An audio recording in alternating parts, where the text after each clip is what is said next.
அனைவருக்கும் வணக்கம். நாம இப்ப பார்க்க போற தலைப்பு எழுத்துக்கள் பற்றி பார்க்கலாம். குழந்தைங்களை எப்படி எழுத வைக்கிறது அப்படிங்கறத பார்க்கலாம். நம்ம இதுக்கு முன்னால ஒரு எபிசோட்ல படிப்பு பத்தி பார்த்தோம். இப்ப எழுத்து பத்தி பார்க்கறதுல என்னன்னா, குழந்தைங்க சவுண்டோட ரிலேட்டடா அந்த உருவத்தையும் நம்ம பார்க்கணும்னு நம்ம சொல்லியிருக்கோம் இல்லையா?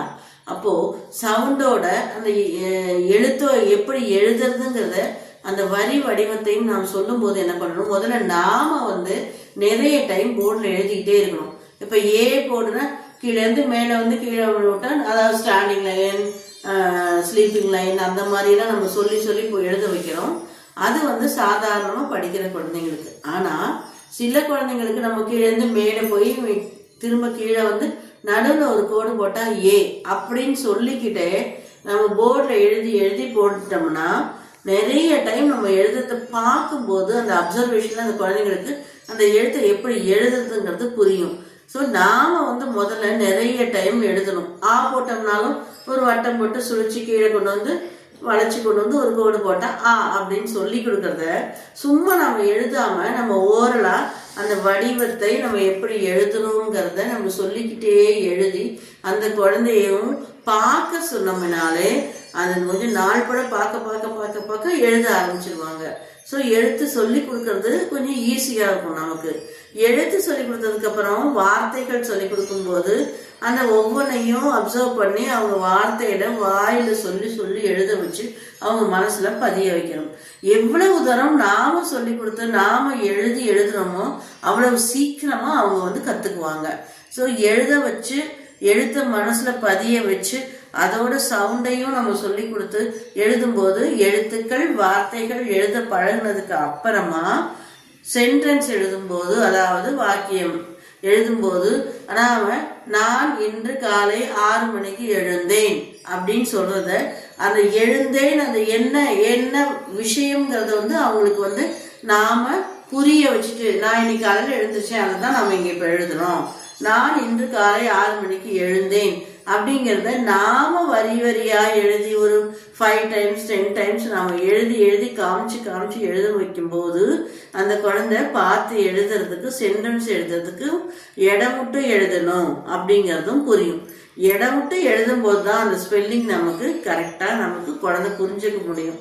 அதே இங்கிலீஷ்ல எழுதும் போது ஐ எம் ஈட்டிங் பனானா அப்படின்னு சொன்னா ஐ ஆம் ஈட்டிங் பனானா அப்படிங்கிறது இடம் விட்டு கேப் விட்டு எழுதும்போது ஒவ்வொரு வார்த்தையோட ஸ்பெல்லிங் என்னன்னு அவங்களுக்கு புரியறதுக்கு நிறைய சான்சஸ் இருக்கு.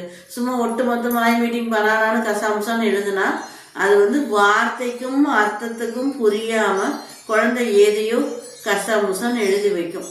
அதனால ஒவ்வொரு முறை நம்ம எழுதும் போதும் அவங்களுக்கு நீ கேபிட்டல்ல எழுது, இடம் விட்டு எழுது, அங்க இது போட்டா இன்னைக்கு அர்த்தம், இந்த அர்த்தம் வருது அப்படின்னு அர்த்தங்களையும் சொல்லி சொல்லி எழுத வைக்கும் போது இந்த குழந்தைங்க ஆரம்பத்திலேயே நம்ம போடுற பேஸ்மெண்ட்டை கரெக்டா இருந்ததுன்னா சிரமப்படும் குழந்தைகளுக்கு ஈஸியா சென்டென்ஸ் படிக்கிறதுக்கு வாய்ப்பு ஏற்படும்.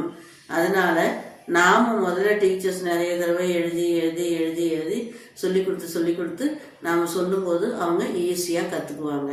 ஸோ இப்போ எழுத வைக்கிறதுல சிம்பிளா எப்படி எழுத வைக்கணுங்கிறத பார்த்தோம். படிக்க வைக்கும்போது எப்படி படிக்க வைக்கிறதுங்கிறத நம்ம முதல் எபிசோட்ல சொல்லியிருக்கோம். இதை எல்லாத்தையும் கனெக்ட் பண்ணி சிம்பிளா முதல்ல குழந்தைங்களை வார்த்தைகளை புரிய வச்சு எழுத வைக்க வேண்டியதுங்கிறது அவசியம்.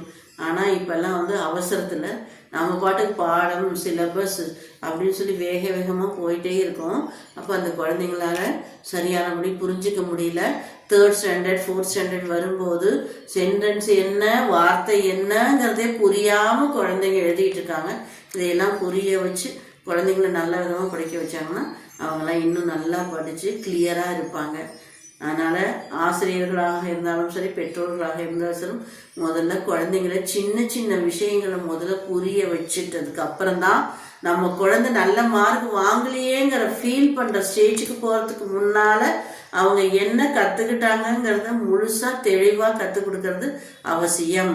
இந்த விடுமுறை நாட்கள்ல அவங்கள அட்லீஸ்ட் ஒரு 1 hour உட்கார வச்சு இந்த பேசிக்கான கான்செப்ட்ஸ்களை அவங்கள புரிய வச்சு படிக்க வச்சோம்னா அவங்க மார்க் வாங்கலையேன்னு வருத்தப்படுறது நமக்கு கம்மியா இருக்கும்.